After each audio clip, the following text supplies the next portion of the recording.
தென்கிழக்கு மூளைதான் அக்னி மூளைன்னு நினச்சி உங்கள் கிச்சனை அங்கே வச்சிருக்கீங்களா? அல்லது புதுசாக வீடு கட்டும்போது கிச்சனை தென்கிழக்கு மூலையில் தான் வைக்கணும்னு முடிவு பண்ணியிருக்கீங்களா?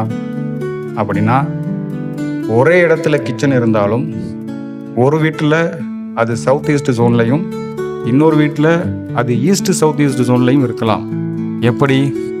ஒரு பிளான் மூலமாக ரொம்ப எளிமையாக பார்க்கலாம். நான் ராமச்சந்திரன் பாண்டியன், இது ஆர்வி வாஸ்து லிவிங். பொதுவாக நாம் எங்கே தவறு செய்கிறோம்? பல வருடங்களாக நாம் பார்த்தும் கேட்டும் வர்ற வாஸ்து ஆலோசனைகளில் ஒரு வீட்டோட பிளானை காட்டி இதுதான் அக்னி மூலை, இது கன்னி மூலை அப்படின்னு சொல்லியிருப்பாங்க. நாமும் அதை நம்பி கிச்சனையோ பெட்ரூமையோ அந்தந்த கார்னரில் வச்சுருப்போம். அவங்க அப்படி சொல்கிறது தப்புன்னு நான் சொல்ல வரலை. ஒரு பொதுவான வீட்டை எக்ஸாம்பிளாக எடுத்துக்கிட்டு ஒரு கான்செப்டை புரிய வைக்கிறதுக்காக கார்னரை அப்படி சொல்லியிருக்கலாம். அது ஒரு பேசிக் எக்ஸாம்பிள். ஆனால் அந்த எக்ஸாம்பிளை அப்படியே நம்ம வீட்டுக்கும் அப்ளை பண்ணலாமா? இங்கே தான் நம்ம யோசிக்க வேண்டிய விஷயம். ஏன் இதை கவனமாக பார்க்கணும்? பல வருடங்களாக உழைச்சி சம்பாதிச்ச பணத்தில் பெரும்பாலானவர்கள் வாழ்க்கையில் ஒரே ஒரு முறை தான் தங்களுக்கான வீட்டையே கட்டுறாங்க. அந்த நேரத்தில் கொஞ்சம் கவனமாக யோசித்து சரியாக ஆய்வு பண்ணி அதுக்கப்புறம் முடிவு எடுத்தோம்னா அது நமக்கும் நம்ம குடும்பத்துக்கும் பயனுள்ளதாக இருக்கும், இல்லையா? இதை ஒரு சிம்பிள் எக்ஸாம்பிள் மூலமாக பார்க்கலாம். இந்த இமேஜை பாருங்கள். இப்போ ஸ்க்ரீனில் பார்க்குற இந்த பிளானை பாருங்கள். இது 40க்கு 30 அடி உள்ள ஒரு ஹவுஸ் பிளான். இங்கே கிச்சன் தென்கிழக்கு கார்னரில் இருக்குது. பர்னரும் தென்கிழக்கு மூலை அக்னி மூலைன்னு சொல்கிற இடத்துல தான் இருக்குது. இந்த வீட்டோட நார்த் அலைன்மெண்ட்டு சரியாக 0 டிகிரியில் இருக்குது. இப்போது வீட்டை 16 பகுதிகளாக பிரித்து பார்த்தோம்னா சவுத் ஈஸ்ட் ஜோன் சரியாக கிச்சன் பர்னர் இருக்கிற இடத்துக்கு வருது. இந்த வீட்டை பொறுத்த வரைக்கும் பர்னர் சரியான சவுத் ஈஸ்ட் ஜோனில் இருக்குது. இப்போது எக்ஸாம்பிள் 2 பாருங்களேன். அதே வீட்டை எடுத்துக்கலாம். கிச்சனையும் மாற்ற வேணாம், பர்னரையும் மாற்ற வேணாம், ரூமையுமே மாற்றலை, ஃபிசிக்கல் கார்னரையும் மாற்றலை. ஆனால் இந்த வீட்டோட நார்த் அலைன்மெண்ட் மட்டும் 20 டிகிரி ரைட் சைடில் சாஞ்சிருக்குன்னு எடுத்துக்கோங்க. இப்போ மறுபடியும் 16 ஜோனாக பிரித்து பாருங்க. பர்னர் இருந்த அதே இடம் இப்போ சவுத் ஈஸ்ட் ஜோனில் இல்லாமல் ஈஸ்ட் சவுத் ஈஸ்ட் ஜோனுக்கும் வந்துடும். இங்கே தான் இந்த வீடியோட முக்கியமான பாயிண்ட் இருக்கு. கிச்சன் இடம் மாறலை, பர்னர் இடமும் மாறலை, ஃபிசிக்கல் கார்னரும் மாறலை, ஆனால் ஜோன் மட்டும் மாறிடுச்சு. அதனால் அந்த இடத்தோட பலன்களும் மாறிடும். இதுதான் பல வீடுகளில் கவனிக்கப்படாமல் போகிற ஒரு முக்கியமான விஷயம். இப்போ பர்னர் சரியான சவுத் ஈஸ்ட் பகுதியில் இருந்தால் அதை வாஸ்துவில் எந்த மாதிரியான செயல்பாடுகளோட தொடர்படுத்துகிறாங்கன்னு பார்க்கலாம். சவுத் ஈஸ்ட் பகுதியை ஃபயர், ஆக்ஷன், அக்ரஷன், எக்ஸிக்யூஷன் இவற்றோட தொடர்புபடுத்தி பார்க்குறாங்க. எக்ஸிக்யூஷனா என்ன? ஒரு வேலையை ஆரம்பிப்பது மட்டும் இல்லை, அதை முன்னோக்கி எடுத்துகிட்டு போகிறது, சரியான நேரத்தில் முடிக்கிறது, அதிலிருந்து ரிசல்ட்டை பெறுவது. இதுதான் எக்ஸிக்யூஷன். ஒரு சேல்ஸ் பர்சனை எடுத்துக்கோங்க. அவர் பல நாட்களாக ஒரு கஸ்டமரை ஃபாலோ பண்ணிக்கிட்டே இருப்பார்.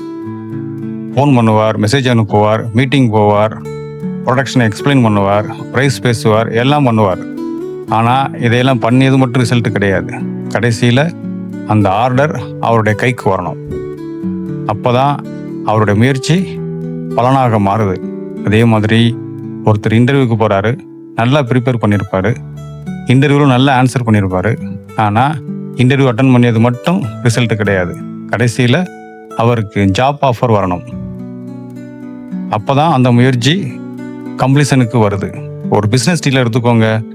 டிஸ்கஷன் எல்லாம் முடிஞ்சிருக்கும், அக்ரிமெண்ட்டும் முடிஞ்சிருக்கும், வேலையும் முடிஞ்சிருக்கும். ஆனால் பேமெண்ட் வரலைன்னா அந்த டீல் இன்னும் முழுமையாக கம்ப்ளீட் ஆகலை. ப்ராஜெக்டை கம்ப்ளீட் பண்ணி அதற்கான பேமெண்ட்டை வாங்கும்போது தான் அந்த முயற்சி முழுமையான ரிசல்ட்டாக மாறும். அதாவது ஆக்ஷன், எக்ஸிக்யூஷன், கம்ப்ளீஷன் தான் ரிசல்ட். இந்த செயல்பாடுகளோட சவுத் ஈஸ்ட் பகுதியை வாஸ்துவில் தொடர்புபடுத்தி பார்க்குறாங்க. இங்கே ஒரு விஷயத்தை மட்டும் ரொம்ப தெளிவாக புரிஞ்சுக்கிறணும். பர்னர் சரியான சவுத் ஈஸ்டில் இருந்தால் உடனே ஜாப்பு கிடச்சிடும், பிஸ்னஸில் பெரிய ஆர்டர் வந்துடும், மணி தானாக வந்துடும் அப்படின்னு சொல்ல முடியாது. நம்ம முயற்சி சரியான முறையில் ரிசல்ட்டாக மாறுவதற்கான ஒரு செயல்பாட்டு சூழலை சப்போர்ட் செய்யும் பகுதியாக தான் சவுத் ஈஸ்ட்டை வாஸ்துவில் பார்க்கணும்.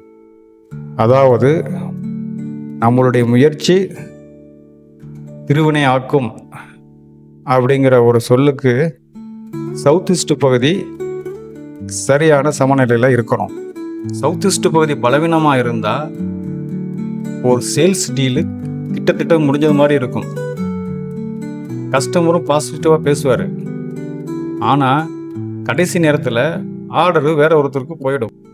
இன்டர்வியூ நல்லா போயிருக்கும், எல்லாரும் பாசிட்டிவாக பேசியிருப்பாங்க, ஆனால் ஆஃபர் லெட்டர் வராமல் போயிடும். ப்ராஜெக்ட் சக்ஸஸ்ஃபுல்லாக கம்ப்ளீட் பண்ணியிருப்பீங்க, கிளைண்ட்டுக்கும் வேலை கொடுத்துருக்கும், ஆனால் பேமெண்ட்டு மட்டும் டிலே ஆகிட்டே இருக்கும். முயற்சி இருக்குது, வேலை நடந்திருக்கு, ஆனால் கம்ப்ளீஷன் அல்லது ரிசல்ட் மட்டும் தாமதம் ஆகும். தமிழில் ரொம்ப அழகான ஒரு வார்த்தை சொல்லுவாங்க, கைக்கு எட்டியது வாய்க்கு எட்டாமல் போகிறது மாதிரி. இது ஒரு தடவை நடந்தால் அது சாதாரண விஷயமாக இருக்கலாம், ஆனால் ஒரே மாதிரி திருப்பி திருப்பி நடந்தால் அந்த வீட்டோட டைரக்ஷன் சொன்ன கவனமாக ஆய்வு பண்ணி பார்க்கணும். அதே நேரத்தில் பர்னர் உண்மையான சவுத் ஈஸ்ட் பகுதியில் இல்லாமல் ஈஸ்ட் சவுத் ஈஸ்ட் பகுதியில் வந்தால் என்ன நடக்கலாம்? ஈஸ்ட் சவுத் ஈஸ்ட் பகுதியை வாஸ்துவில் ஆராய்ச்சி, ஓவர் திங்கிங், ப்ரெஷர் மற்றும் தேவையில்லாத ரியாக்ஷன் போன்ற செயல்பாடுகளோட தொடர்படுத்துகிறாங்க. ஒரு விஷயத்தை புரிஞ்சுக்கிறதுக்காக யோசிக்கிறது நல்ல விஷயம், ஆனால் தேவைக்கு அதிகமாக ஒரே விஷயத்தை பற்றி திரும்ப திரும்ப யோசிக்க ஆரம்பித்தா அது ஓவர் திங்கிங் ஆகிடும். அந்த ஓவர் திங்கிங் மன அழுத்தம், தேவையில்லாத சந்தேகம், தவறான புரிதல், உடனடி ரியாக்ஷன் போன்ற விஷயங்களுக்கு வழிவகுக்கும். அதனால் என்ன வித்தியாசம் வரும்? சில வீடுகளில் ரொம்ப சின்ன சின்ன விஷயங்களுக்கு கூட பெரிய வாக்குவாதமாக மாறிடும். ஒருத்தர் சாதாரணமாக சொன்ன ஒரு வார்த்தையை இன்னொருத்தர் வேற மாதிரி எடுத்துக்கலாம். சொன்னவர் ஒரு அர்த்தத்தில் சொல்லியிருப்பார், கேட்டவர் இன்னொரு அர்த்தத்தில் புரிஞ்சிருப்பார். அதிலிருந்து தேவையில்லாத சந்தேகம் வரும், ஓவர் திங்கிங் வரலாம், ப்ரெஷர் வரலாம், மனக்கசப்பு வரலாம், அடிக்கடி வாக்குவாதம் நடக்கலாம். ஒரு குடும்பத்தை உதாரணமாக எடுத்துக்கோங்க. காலை நேரம் மனைவி கிச்சனில் வேலை பார்த்துக்கிட்டு இருக்காங்க. ஒரு பக்கம் பிரேக்ஃபாஸ்ட் தயார் பண்ணிக்கிட்டு இருக்காங்க, இன்னொரு பக்கம் லஞ்ச் பாக்ஸ் தயார் பண்ணிகிட்டு இருக்காங்க. குழந்தைகளையும் ஸ்கூலுக்கு தயார் பண்ணணும். கணவர் ஆஃபீஸுக்கு போகிற அவசரமாக இருக்கிறாரு. அவர் சாதாரணமாக டீ இன்னும் தயாராகலையான்னு கேட்குறாரு. அவர் கேட்டது ஒரு சாதாரண கேள்வியாக இருக்கலாம், ஆனால் அந்த நேரத்தில் ஏற்கனவே ப்ரெஷரில் வேலை பார்த்துக்கிட்டு இருக்கிற மனைவி அந்த வார்த்தையை வேற மாதிரி எடுத்துக்கலாம். நான் காலையிலேருந்து இவ்வளோ நேரம் வேலை பார்த்துக்கிட்டே இருக்கேன், அது உங்களுக்கு தெரியலையா அப்படின்னு கேட்கலாம். அதுக்கு கணவர், நான் சாதாரணமாக தானே கேட்டேன், எதுக்கு இவ்வளோ கோவப்படுற அப்படின்னு பதில் சொல்லலாம். அதுக்கு மறுபடியும் ஒரு பதில் வரும், ஒரு வார்த்தை, அதுக்கு இன்னொரு பதில், அதிலிருந்து இன்னொரு மிஸ் அண்டர்ஸ்டாண்டிங். 2 நிமிஷத்தில் முடிஞ்சிருக்க வேண்டிய ஒரு சாதாரண விஷயம் நாள் முழுக்க மனக்கசப்பாக மாறிடும். ஆஃபீஸுக்கு போன பிறகும் அந்த வார்த்தை மனசில் ஓடிக்கிட்டே இருக்கும். வீட்டில் இருக்கிறவங்களுக்கும் அந்த கோபம் குறையாமல் இருக்கும். மாலையில் வீடு திரும்பும்போது கூட அதே விஷயம் மீண்டும் ஆரம்பிக்கலாம். ஒரு சின்ன விஷயத்தை பெருசாக எடுத்துக்கிறது, தேவையில்லாத ப்ரெஷர், ஓவர் திங்கிங், திரும்ப திரும்ப வாக்குவாதம் வருவது, ஒருத்தர் சொன்னதை இன்னொருத்தர் தவறாக புரிஞ்சுக்கிறது, இப்படிப்பட்ட விஷயங்கள் ஈஸ்ட் சவுத் ஈஸ்ட் பகுதியோட தொடர்புபடுத்தி வாஸ்துவில் சொல்கிறாங்க. ஆனால் குடும்பத்தில் வரக்கூடிய எல்லா பிரச்சனைகளுக்கும் கிச்சன் சோன் மட்டும்தான் காரணம் முடிவு பண்ணக்கூடாது. ஒரு வீட்டில் பல டைரக்ஷனல் சோன் இருக்குது, ஒவ்வொரு சோனுக்கும் அதற்கான செயல்பாடுகள் இருக்குது. அந்த வீட்டில் இருக்கிற மற்ற zone, entrance, bedroom, toilet, staircase, open space, heavy weight, water element, fire element என பல விஷயங்களை சேர்த்து தான் பார்க்கணும். அதனால் ஒரு சின்ன பிரச்சனை நடந்த உடனே கிச்சன் தவறான சோனில் இருக்குது, அதனால தான் எல்லாம் நடக்குது அப்படின்னு பயப்பட வேண்டாம். முழு வீட்டையும் ஆய்வு பண்ணி பிறகு தான் ஒரு தெளிவான முடிவுக்கு வரணும். ஒவ்வொரு ஜோனுக்கும் என்னென்ன தன்மைகள் இருக்குது, என்னென்ன பலன்களோடு அதை தொடர்புபடுத்துகிறாங்க, என்னென்ன பாதிப்புகள் வரலாம் என்பதை கொஞ்சம் விரிவாக புரிஞ்சுக்கும் போது நம்ம வீட்டோட உண்மையான திசைப்பகுதிகளை சரியாக கண்டுபிடிக்கிறது எவ்வளவு முக்கியம் அப்படின்னு உங்களுக்கே புரியும். அதனால்தான் திரும்ப திரும்ப ஒரு விஷயத்தை சொல்லுகிறேன். கார்னரை பார்த்து கிச்சனை வைக்காதீங்க, ஜோனை பார்த்து கிச்சனை வைங்க. அப்படின்னா உண்மையான அக்னி பகுதியை எப்படி கண்டுபிடிக்கிறது? முதல்ல வீட்டோட சரியான சென்டர் எங்கே இருக்குன்னு கண்டுபிடிக்கணும். அந்த சென்டர்லேருந்து சரியான கம்பாஸ் ரீடிங் எடுக்கணும். அதுக்கப்புறம் வீட்டோட நார்த் அலைன்மெண்ட் சரியான வடக்கு திசையிலிருந்து எத்தனை டிகிரி மாறி இருக்குதுன்னு தெரிஞ்சுக்கிறோன்னா, அதுக்கு பிறகு முழு வீட்டையும் 320 டிகிரி டைரக்ஷனல் ஜோனாக பிரித்து பார்க்கணும். அப்போ தான் உண்மையான சவுத் ஈஸ்ட் எங்கே வருது, பர்னர் எந்த டிகிரியில் இருக்குது, அது சவுத் ஈஸ்ட் பகுதியிலா, சவுத் ஈஸ்ட் பகுதியிலா, அல்லது வேறு ஏதாவது ஜோனில் இருக்கா அப்படின்னு தெளிவாக தெரியும்.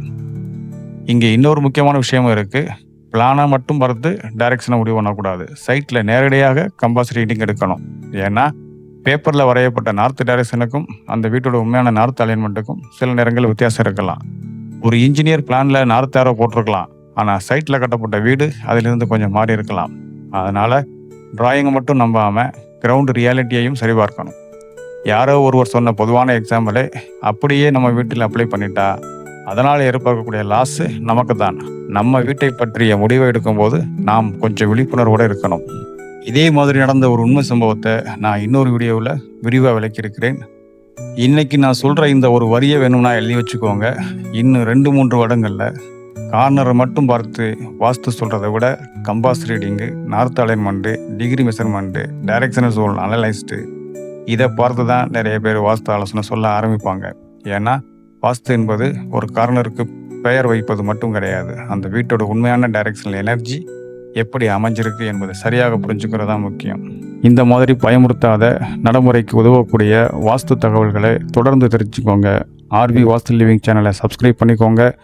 இந்த வீடியோ உங்களுக்கு ஒரு புதிய புரிதலை கொடுத்துருந்தா மற்றவர்களுக்கும் பயனுள்ளதாக இருக்கும் என்று நினச்சா அவர்களோட ஷேர் பண்ணுங்கள்.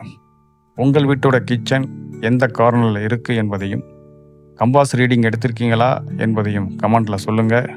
மீண்டும் இன்னொரு பயனுள்ள வீடியோவில் சந்திக்கிறேன். நன்றி, வணக்கம்.